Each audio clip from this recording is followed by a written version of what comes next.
Hi, I'm Kevin from Creative Digital Media, and in this video, I'm going to explain roofing SEO and walk you through this blog post that I put together for roofing SEO. And we'll go through basically each section, so if you don't feel like reading the blog post, you can just watch this video and the subsequent videos in the blog post, and it'll alleviate you having to go through and read everything.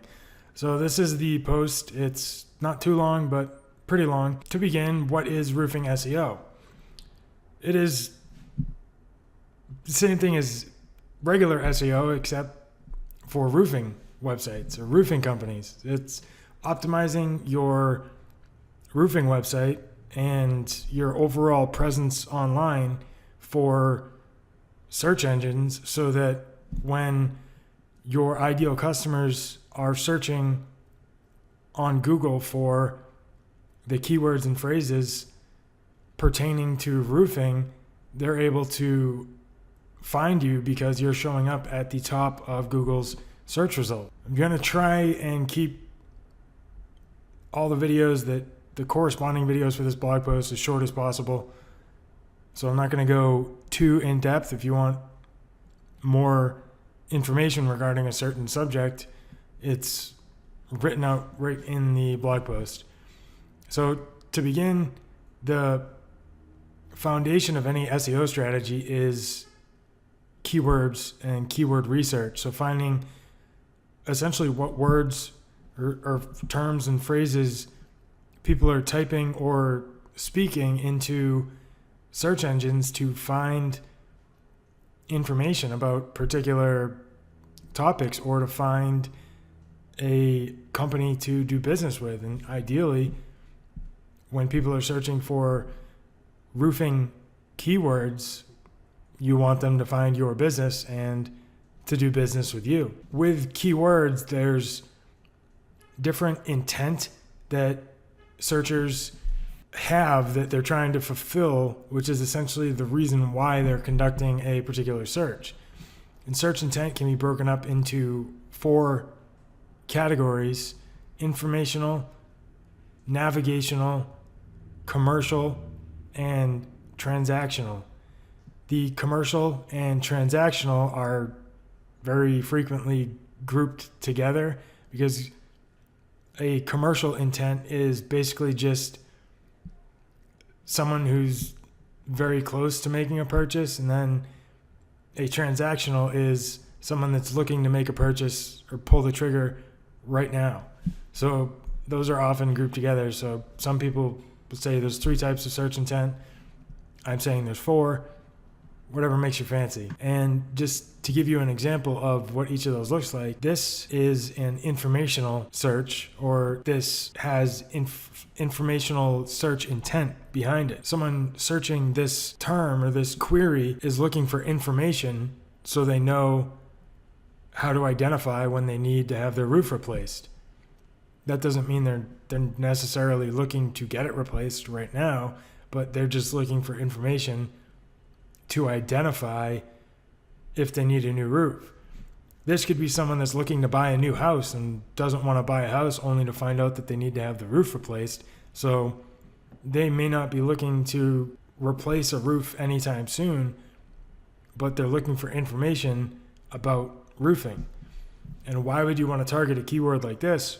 Even though there isn't any commercial or transactional intent behind the keyword, you still want to target searchers that are searching with an informational intent, because you're getting your brand in front of people, and they may not be looking to buy right now, but by providing them with information and educating them, you become a trusted resource and a recognized brand that when it does come time for them to purchase a new roof, ideally or hopefully you'll be top of mind because you've provided them with informative educational content that help them answer a question or solve a problem, so that when it comes time to make a purchase, you're already top of mind. So next up is navigational. And this is just like it sounds. A lot of people, when they're online, like Google is my homepage. If I want to go to a website, 99% of the time, I'll just type it in the address bar. But most people, instead of having to type like the HTTPS and all that, will just type in the name of a company right here, like Facebook, if they want to get to Facebook's website, or in this case, the Cool Roofing Company. Just by typing in the brand name, I can see their website and access that right here without having to type in that full web address up here. Some websites don't have the same domain name as their business. So by searching the business name, the search engines can then basically direct you to whatever the relevant website is for that business. So next up is a commercial intent, roof replacement cost, Phoenix, Arizona. So as you can see, compared to the last two terms, the navigational one where I'm just trying to find a specific website, and the informational where I'm just looking for information about like a broad subject, this commercial intent keyword is a lot further along in the sales cycle or in the sales funnel. Someone that's looking for more specific information to help make a more informed decision. So roof replacement cost, someone that's looking for the cost to replace their roof is obviously a lot closer to needing a roof than someone that's just looking for how to identify a roof that needs replacing.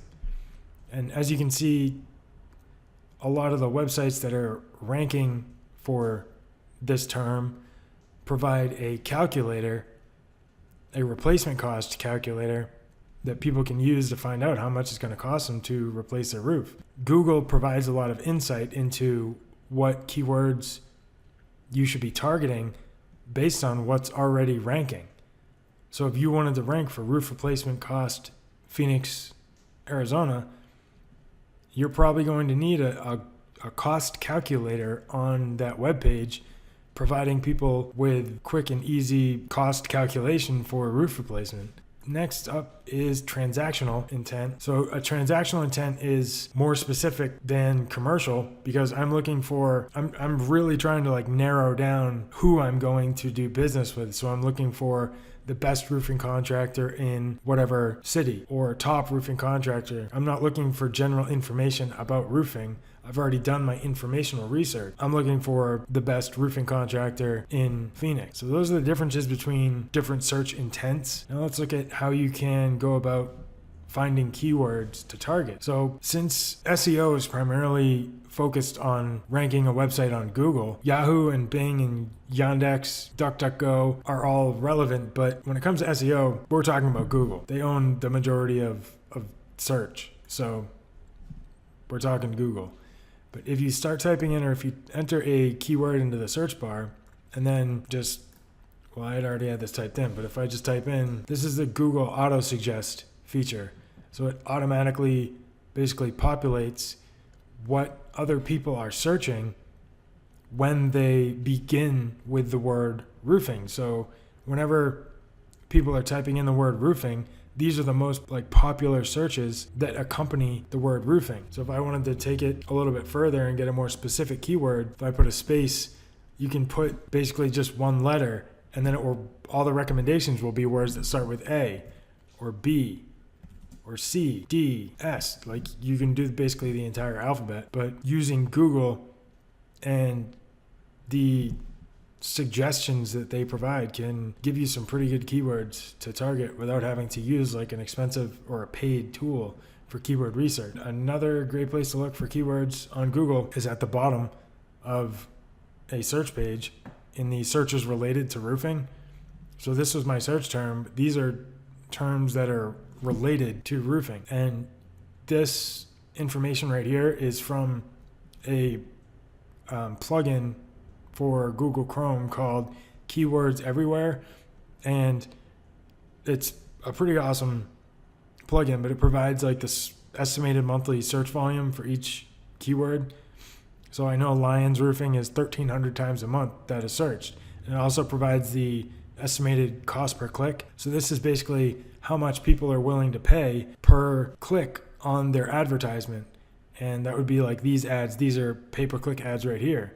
So if I was to click on this, it's going to cost NX Roofing for Roofers Phoenix, probably going to cost them around $10 or $11 for just that one click. And that's why SEO is so great, because these ads are only going to show up as long as those companies are paying to show up there.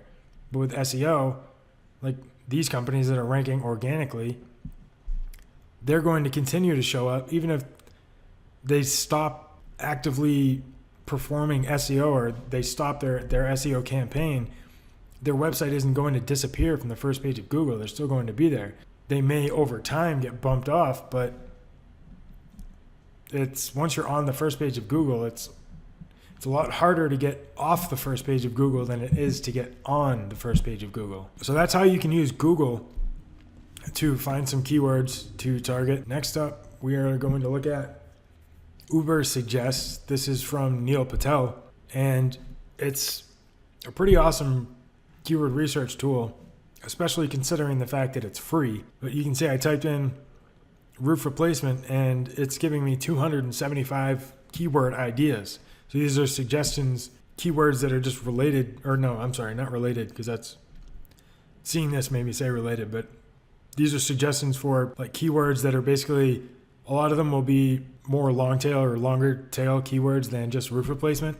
So you can see roof replacement costs, roof replacement average cost, and estimate, how to, even some people want like DIY roof replacement. It's a bit nuts, but to each their own. But it provides ample information regarding different keywords that would be good keywords to target.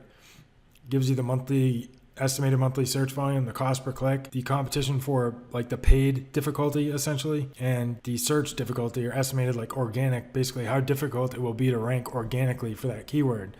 And this is a good number to use to basically choose your keywords, because depending on how authoritative your website is, like a 39 difficulty may be way too difficult to try and rank for, because your website isn't a high enough authority website to rank for it. But a keyword that has like a 12 difficulty may be within reason. So trying to target keywords that are on the lower end of the difficulty scale may be a lot easier to rank for.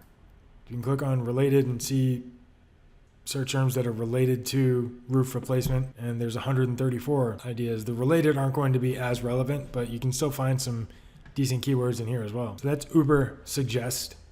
Next up is another really great free tool for finding pretty awesome keywords and really good like questions that people are searching, or that you wouldn't even think of.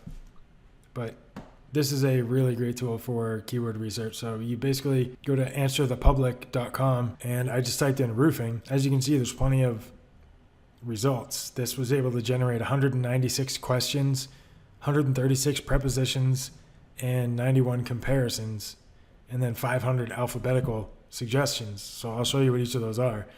So this is roofing questions. So basically they are like who, how, when, where, which, all that. Like, why is roofing felt necessary? Why is roofing so expensive? Why is roofing important? Like, some of them are gee whiz questions, but looking through them, you can find some really great questions that may be worth creating a blog post about, just answering that particular question.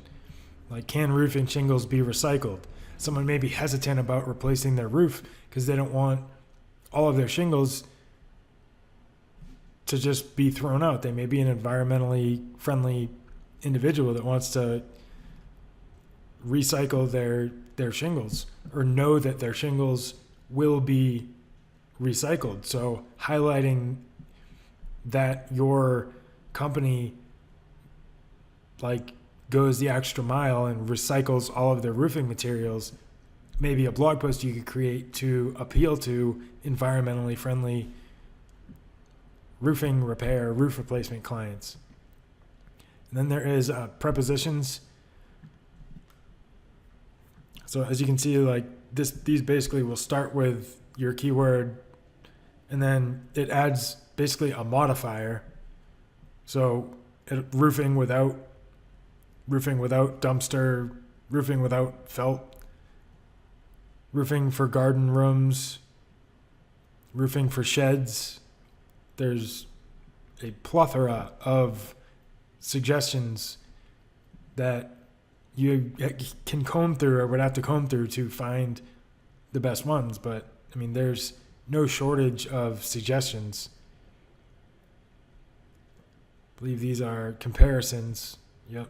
And these are alphabetical. So kind of like I showed you on Google, where I typed in roofing and then the letter A, and then Google made all those suggestions.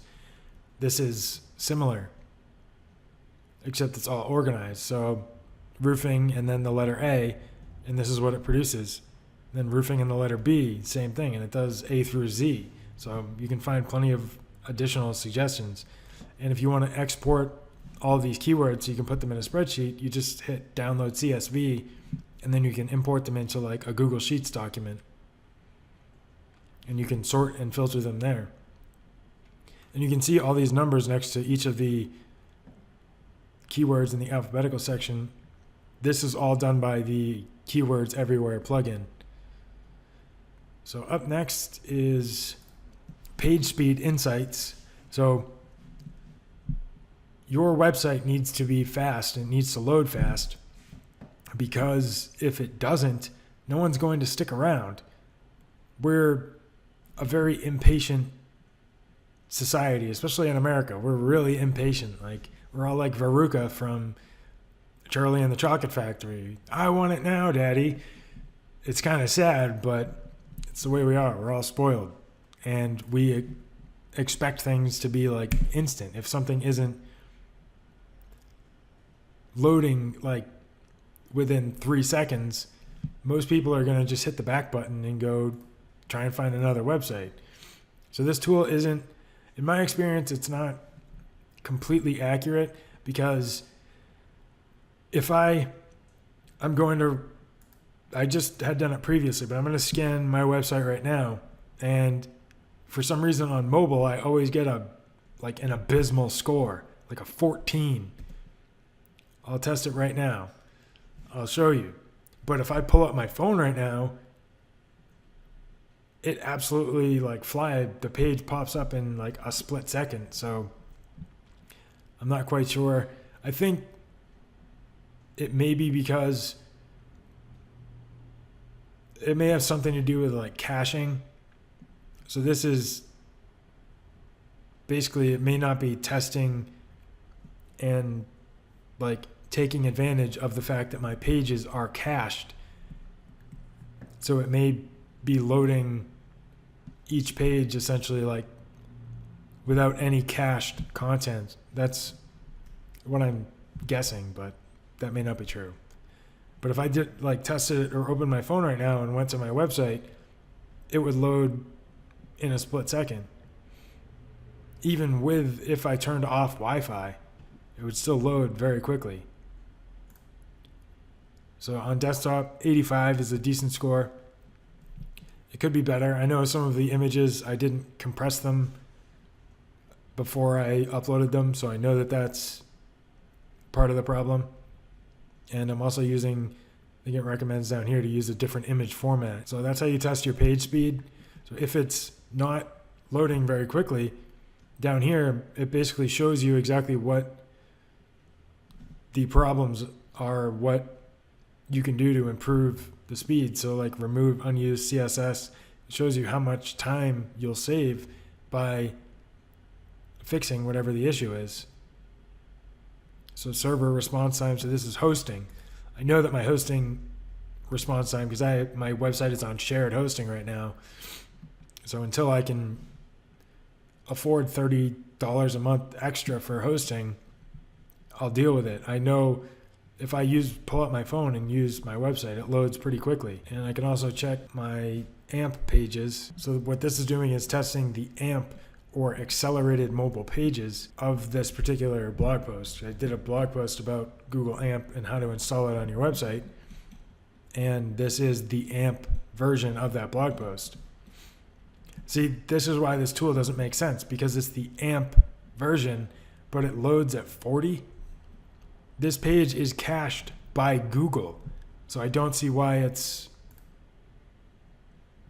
even slower on desktop than it was. Like, that makes absolutely no sense. It'll at least tell you where you can make improvements. So that's definitely helpful. Up next is the mobile friendly test from Google. I know my site's mobile friendly. Just enter your website's URL and then test URL or hit enter. All right, so that's done loading. Page is mobile friendly. So we're good to go there. And now I want to show you some examples of roofing websites that are well designed and are basically optimized to convert. This is the Original Roofing Company. They're a Las Vegas roofing company. It's just a random roofing company. It's their homepage. And as you can see, they make it really easy for anyone to get a free estimate or to get in touch with the company. This is a clickable phone number. So like if I was on my cell phone, I can just tap it and it will automatically bring me to my phone's dialer and I can call this company without any effort. These guys also include video on their homepage, which is great because Google owns Yahoo, or Google owns YouTube. And also this particular video is an employee from this company that's been there for like 30 years, just telling his story and how great it's been to work at that company. It's nothing too crazy. It's like a 3-minute or 2.5-minute video, but it does a really good job of humanizing the brand and like allowing users to feel less intimidated by the fact that it's a business, and it makes people more comfortable to actually like reach out and get in touch with you. So including videos throughout your website is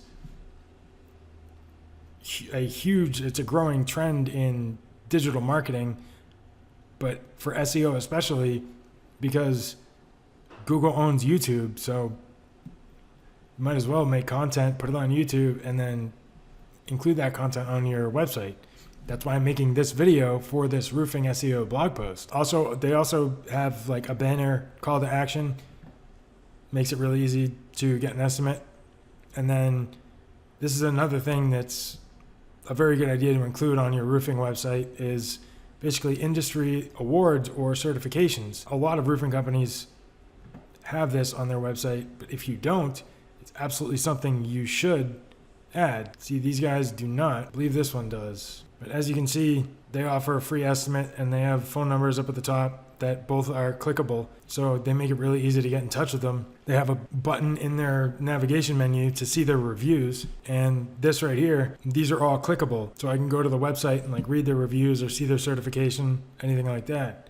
But this is like social proof and further legitimizes the quality of your company. As you can see, they have a big call to action right in the center, and then they post reviews from their customers right on their website. More social proof. And this is something some companies do, but they basically come up with an acronym that they can use on their website. That this is a really good way to showcase the values that your company has. They say they're more than a roofing solution, so they offer financing, and they have a page dedicated to their service areas. So if you're serving multiple locations, you should have an individual page for each location. I'm going to do a separate video about local SEO, and I'll get more in depth on that in that video. Right here they have a contact form. This is the Cool Roofing Company, and they also have reviews on their homepage. So more social proof. The Original Roofing Company, again, customer testimonials. As you can see, they make it really easy for people to get in touch with them and to get a free estimate or a free quote, and they use the word free. So that's it for this video on roofing SEO. If you enjoyed this video or got some value out of it, hit subscribe or like, the thumbs up, whatever it is on YouTube. and subscribe to the channel. So thanks for watching, and I'll see you in the next video.